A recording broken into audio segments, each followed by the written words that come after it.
Today's episode is going to feature AEW of Night 1 of Fyter Fest. We also got some previous events from the three different shows. We got Rio Japan Pro Wrestling, took place back in March. We got AAW. This is one of the recent events before United We Stand.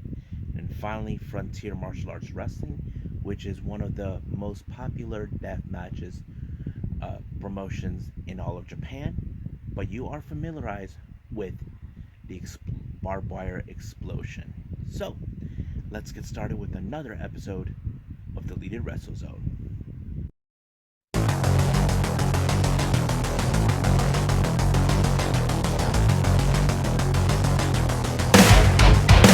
Are you ready?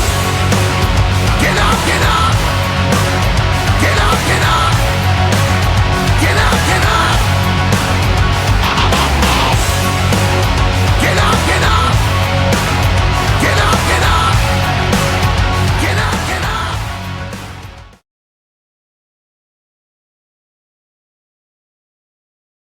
Welcome everybody to Deleted Wrestle Zone. All things that's pro wrestling with AEW, NXT, New Japan Pro Wrestling, Impact Wrestling, the National Wrestling Alliance, various promotions, wrestlers, matches, and championships. I'm your host here right here. So let's begin with AEW with their latest Dynamite show, Fyter Fest Night 1. This one took place at Austin, Texas.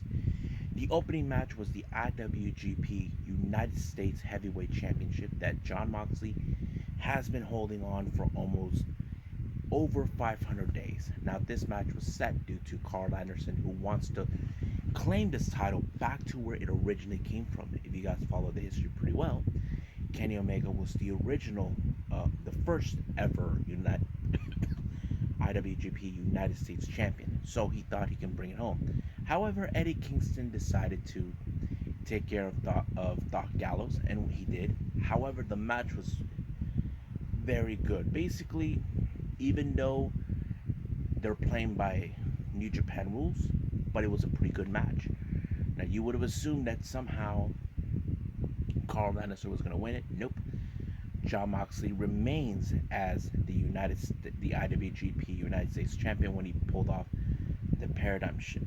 Now, however, because of this match happened, a former IWGP United States Champion issued a challenge, and this time it's going to be part 2 of a Texas death match, and that person is none other than the Murder Hawk, Lance Archer. So if you guys may or may not have seen, Jon Moxley did face Lance Archer in Night 1 of Wrestle Kingdom, and of course, he won that title back from him.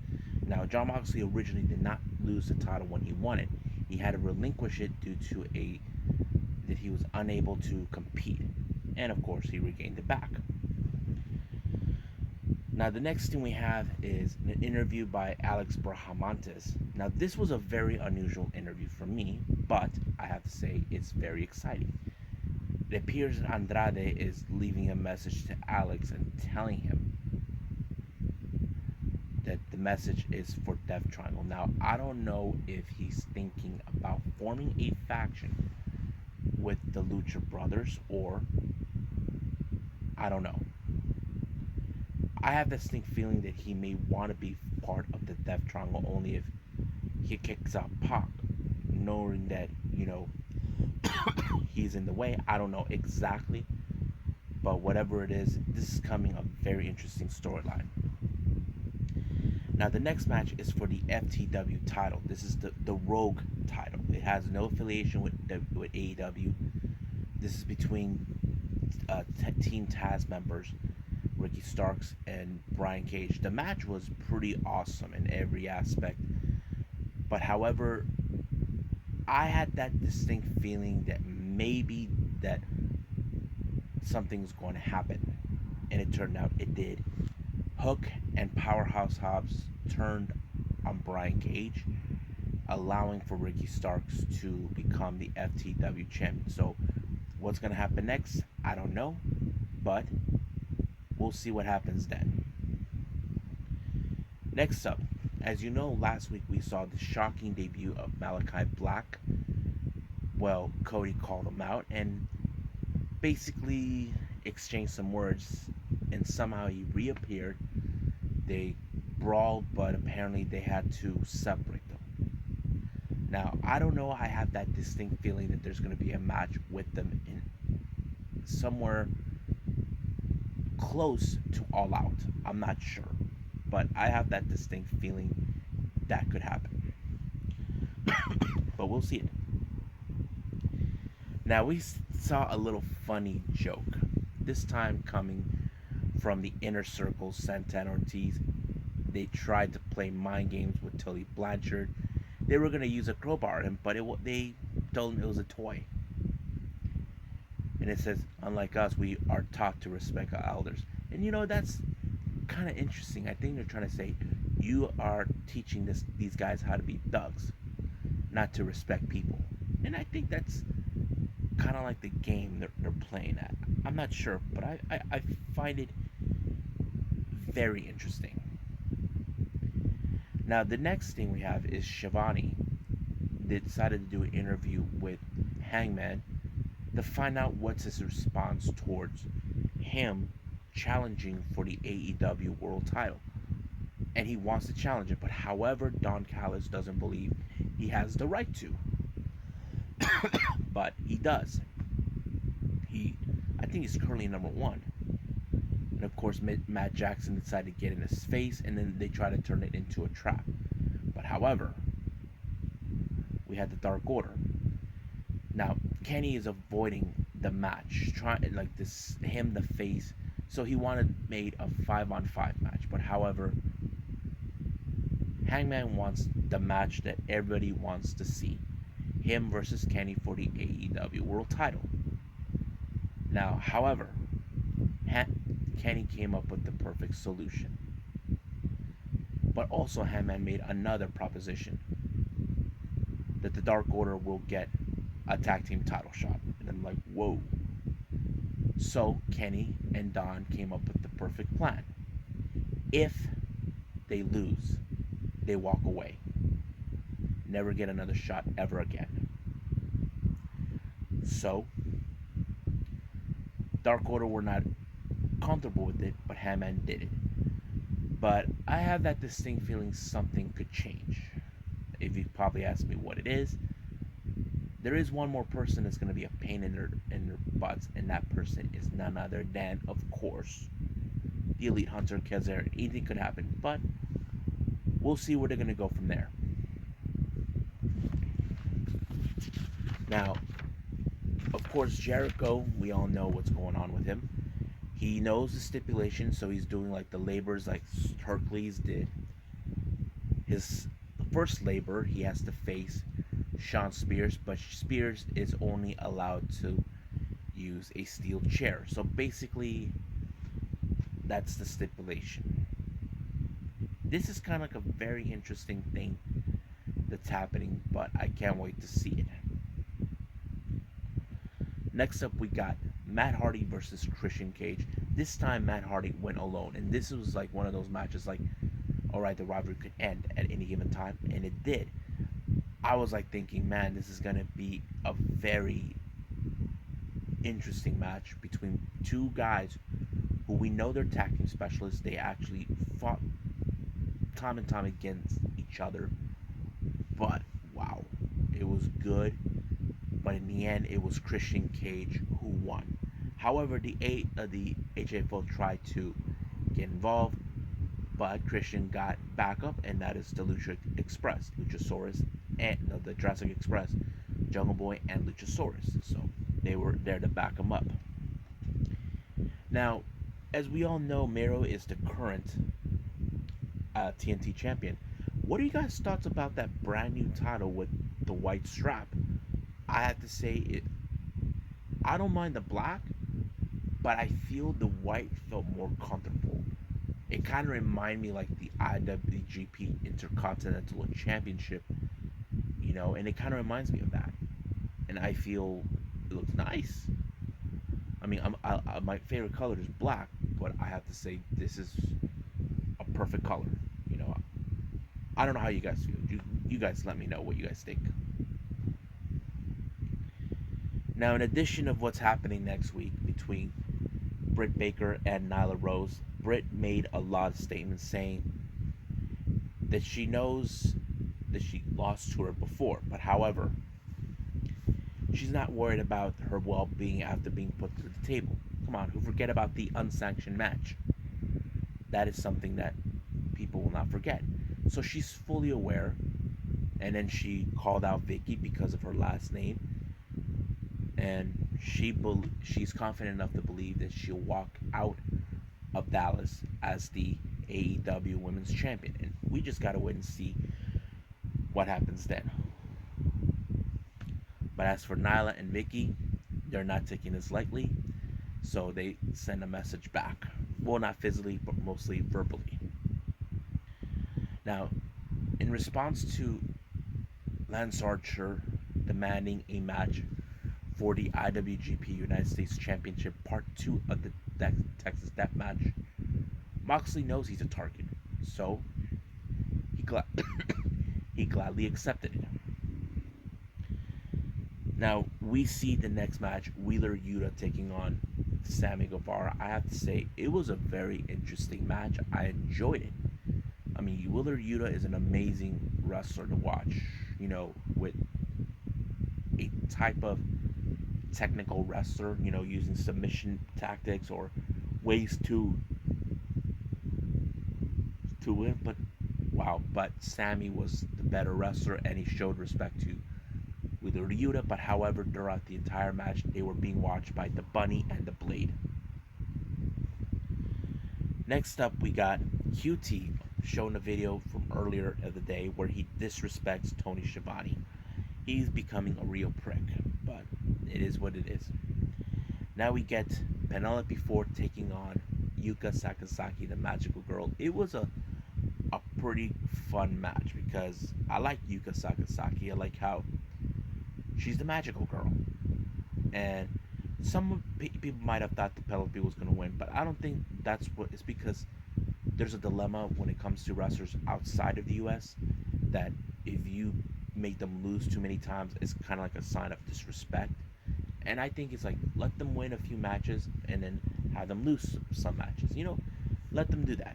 But we'll see what happens then. But I have to say, this match was good. Don't know how long her UX excursion is going to be. They're not Tokyo Yoshi Pro. Not sure if she'll make it time for the Princess Cup, but we'll see from there. Now the main event, the first ever coffin match. Wow, it's crazy, insane.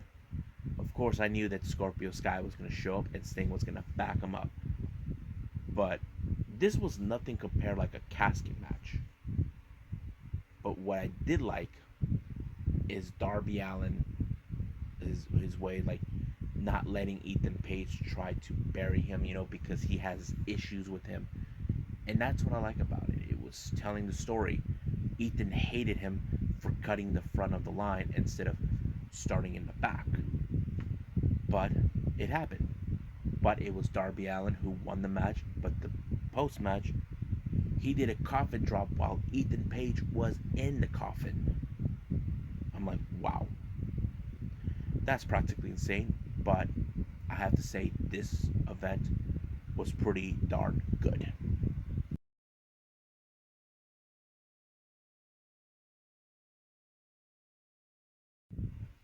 Okay, this promotion is the first time I ever get to review it.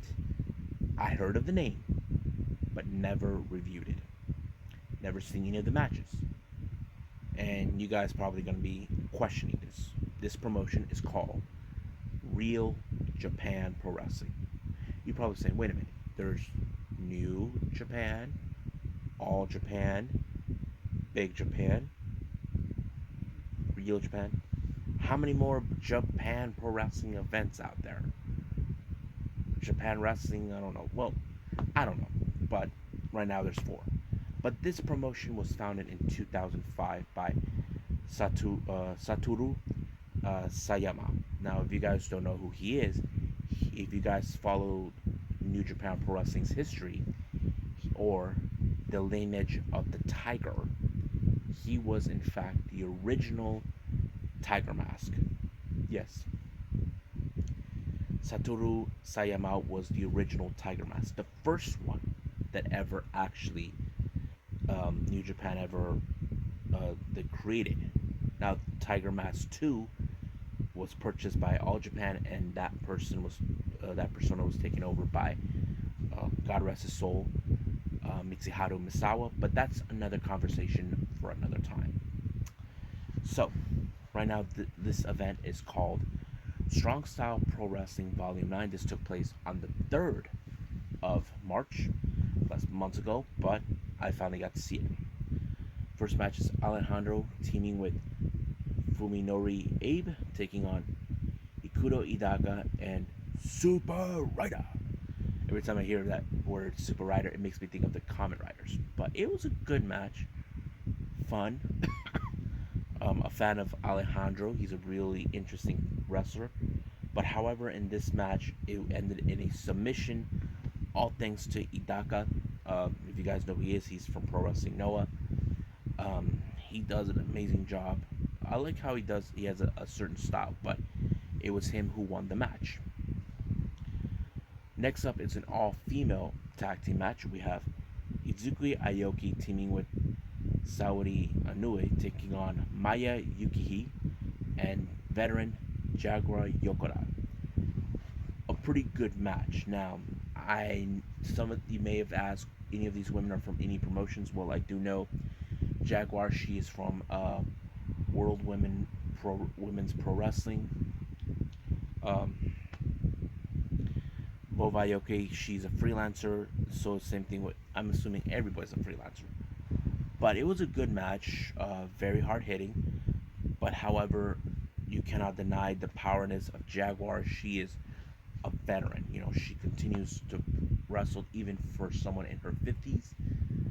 Man, she can still kept going, but it was she who made the pinfall to win the match. Next up, we got is a title match. It's for the AUWA Asian Pacific Heavyweight title between Tatsuhito Takawai versus Hayato Mashida, who is the champion. There was a lot of more grappling in this match, more like catch wrestling. But however, I did not expect a whole lot because it wasn't like your typical normal match. It has a little bit of the martial arts or grappling, however you want to put it. And that's what Real Japan does. That's their style. But however, it was Mashida that put Takawai in a submission to make him tap out and retain his title. Now the next match we have Shogun Okamoto and Mazuyuki Kono taking on Kazuyuki Fujita and of course the star of the show, Super Tiger. So yes, he was in the match. I have to say he not bad for a guy of his age, but it was good. I enjoyed it. I love Super Tiger, but it's great to see him. Even if I never seen the original Tiger Mask videos, but I will. But I love it. But it was Super Tiger. Why am I keep thinking Super Dragon? Well, yeah, because of Pro Wrestling Guerrilla, the owner's name is Super Dragon. So Super Tiger was the one that picked up the victory when he took out Okamoto and put him in a submission. Great submission. And that's what the whole thing was about. And then finally we got Kendo Kashin taking on Masakatsu Inaki. It was a really interesting match. Kendo, really awesome wrestler that I enjoyed watching in Pro Wrestling Noah, but wow. Well, I fell asleep a little bit on that match, but it was good. But Kendo won. I would have assumed his opponent would, but no, it was Kendo who won. But what I think about this promotion, it was okay.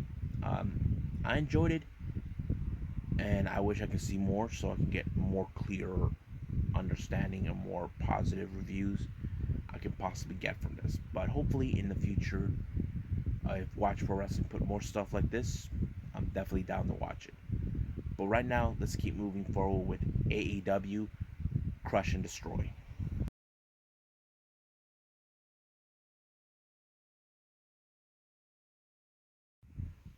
All right, so this event is by AEW Crush and Destroy. This was prior before United We Stand. You probably say, why am I reviewing it now? Well, why the hell not? Sorry, something went note. Okay. But anyway, some good matches that kind of led to what took place in United We Stand. So let's get to that. First match is a six-man tag team match. We got Hakeem Zayn, as we know him in Impact, Rohit Raju, teaming with Ace Austin and Madman Fulton, taking on Dante Leon, Travis Titan, and of course the young goat and the current AAW Heritage Champion, Myron Reed. And I have to say, this match was like more telling the story where Hakeem Zayn wants to reclaim what was taken from him, and that is the Heritage title that now Myron has it. But however, there was a misfire. Dante Leon misfired and hit Titan, and it cost them the match. But however, Titan lost control and he turned on Dante Leon, one of his closest friends. So we may see down the line a rivalry between these two. Next up, we got Storm Grayson teaming with Davey Vega, being accompanied by Johnny Bravo and Mike Hartenbauer. Um, Davey Vega, who was one of the most funnest wrestlers, people liked him, where he was the good guy. Now he's a guy who's like, I don't give it F what you think. I can do whatever I want. He flips people off. And that kind of plays out a pretty good way. Like, he has changed. He doesn't care what you say as long as he kept winning, and that's exactly what he did. But he did pull a fast one on this match, and that's what happened. But, however, his boss, manager, Bravo, decided to say that he's representing a female wrestler who is going to compete for the number one contendership for the AAW women's title. Her opponent, his client, Ali Catch, taking on Allison Kay. I have to say, I never seen Allison Kay in any other promotion other than GCW, but it was good to see her put put up a good match against Allison Kay. But Allison Kay was the better wrestler, and this led to that match against Chris Statlander in United We Stand. Now the next match, we have Matt Fitchett taking on Josh Alexander. Oh my god. What a great match. I have to say, one of my favorite matches of the night, because they were going at it. Submission, pinfall, submission, pinfall, submission, submission, pinfall, pinfall, everything. But however, ended in a time limit draw, and this was supposed to be their moment where people clap, good job, but someone had to spoil the party, and that person was Ace Perry and Xavier Walker. And once again, he's being arrogant, but Rush Jones speared Xavier Walker to send a message, and of course, message is received. Next up, we got the AAW tag team titles between Infamy, Dion Russman, and Joe Issa, taking on Second Gear Crew, One Commanders, and Matthew Justice. The match was pretty good in every way, but however, there's a reason why. As I mentioned before, in United We Stand, Infamy actually are the current tag team titles, but it was revealed why. They were cheated out of their tag team. They cheated into the tag team ring thanks to Robin Steele, and this led to Manders to get a piece of them from costing them that.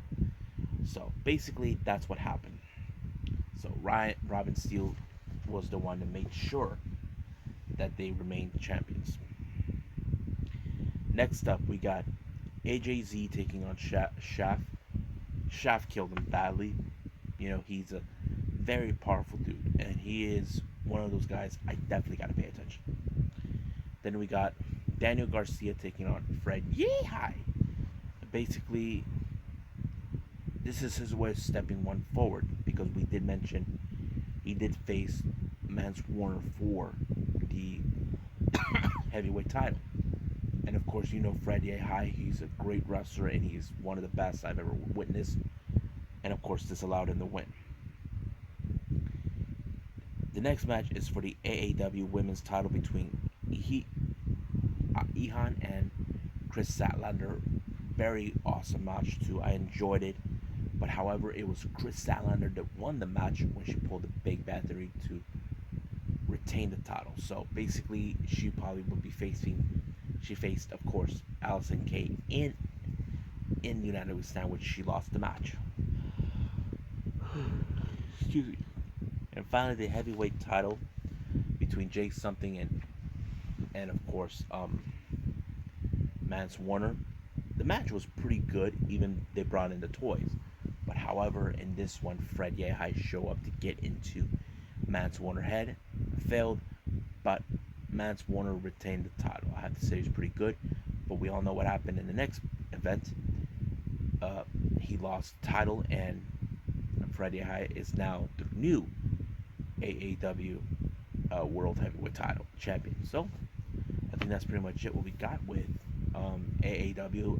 Hopefully, there's more I can review from them because they're one of the hottest group promotions based out of Chicago.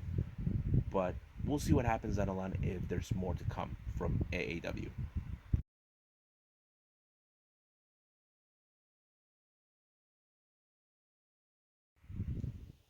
Okay, the last thing I'm going to review, this is from Frontier Martial Arts Wrestling. This is one of those promotions where it has a lot of the hardcore stuff, like death matches. This was founded by Atsushi Onati. If you guys remember, this is the guy who first ever thought of the idea of the first ever barbed wire explode death match. The same idea that ironically was used in that botch match with Kenny Omega and Jon Moxley. So practically that's where the idea came from.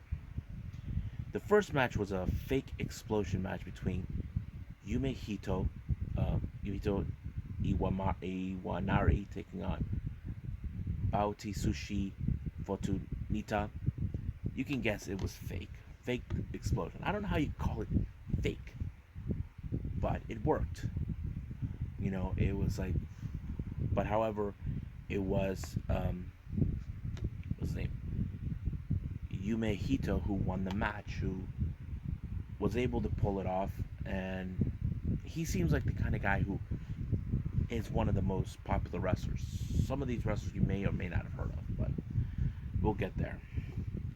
Next match we have Monster Leather, Mr. Atomic, and Sashiya Kawaurai taking on Naoshi Samu, Hasegawa, and Yuchi Taniguchi.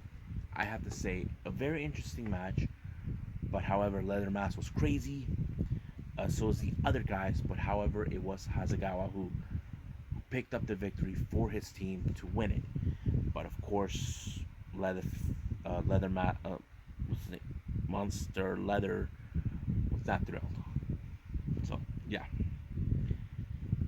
Next match we got the Braham brothers, Brahm Ki and Brahm Shu taking on Kikutaro and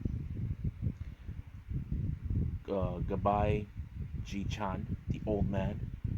This match was a lot of fun.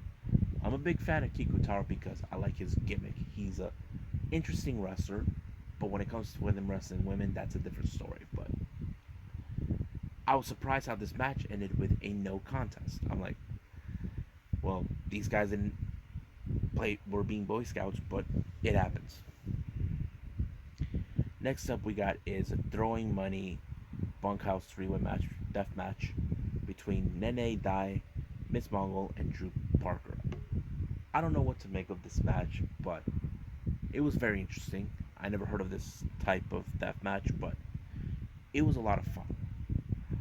But however, the person that came out on top on this one is Drew Parker, who was able to pull it off. He was the only one taking on two women, but it did. Now we get to the barbed wire explosion six-man tag team match. First up, we got Atsushi Onati, Minoru Fujita, and Riki Fuji taking on Abdullah Kobayashi, Inrui from Triple Six, and Yukio Miyamoto. I have to say this match was explosions everywhere, left, right. You can barely see what's going on because of the smoke. But however, it was Atsushi Onita who actually won the match because, of course, he's the promoter. This is his world. But it is what it is. I'd say it was a pretty good event, but not the best one I've seen so far. So I have to say I have to see more of these type of shows. If someone from Watch Pro Wrestling puts it up, I'll watch it. But for now, I'll just say it was a good match. I give it maybe a good event. I give it maybe a 7.5. But we'll see it down the line if there's ever more of these type of events. But ironically, this took place on July 4th in Japan, while we're here in the U.S. celebrating America's birthday. No problem, but it was fun. At the same time, we had Stardom, but that's another review for another time. Well, I hope you guys enjoy this episode. Coming up, we got NXT UK, Impact Wrestling, and 2 days of Pro Wrestling Noah, the Ovation 2021. This took place this past May, but there's more stuff we want to discuss later. As you know, I'm still doing more research on what's going on with Mandy Rose. As you know, she appeared in NXT, and there's a lot of good things that are coming up, and I might put that in the podcast. And there'll be other things I will put up in that. But for now, the next episode is gonna happen for the next one. NXT UK, Impact, and Pro Wrestling Noah of 2 days of Pro Wrestling Noah. But that's about it. But for now, I'll see you guys in the next DWZ time. Same DWZ channel. I must bid all of you adieu. Goodbye. Mwah. And have a nice day. Bang.